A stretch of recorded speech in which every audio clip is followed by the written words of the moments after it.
সেজদায় পড়ে আল্লাহরে বলবেন, আল্লাহ এই পৃথিবীতে আমি ছাড়া তোমার গোলামের অভাব নাই, কিন্তু তুমি ছাড়া আমার দ্বিতীয় কোনো রব নাই। চোখের পানি ছেড়ে আল্লাহরে ডেকে বলেন, আল্লাহ এই জমিনে আমি ছাড়া তোমার গোলামের কোনো অভাব নাই, কিন্তু তুমি ছাড়া দ্বিতীয় কোনো রব আমার নাই, তুমি ছাড়া দ্বিতীয় কোনো জায়গায় চাওয়ার সুযোগ আমার নাই। চোখের পানি ছেড়ে আল্লাহরে বলেন, আল্লাহ কোরআনে তুমি শিখিয়েছো ফরিয়াদীদেরকে কেউ যদি চায় ওই ফরিয়াদীদেরকে বারণ করা যায় না, তুমি কেমন করে এই অভাগা ফরিয়াদীকে আজকে ফিরিয়ে দিবা?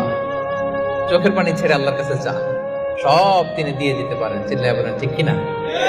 গোটা বিশ্বের সবাই আমাদের যার যা লাগবে সব যদি আল্লাহর কাছে চাই, আল্লাহ যদি সবাইকে সবকিছু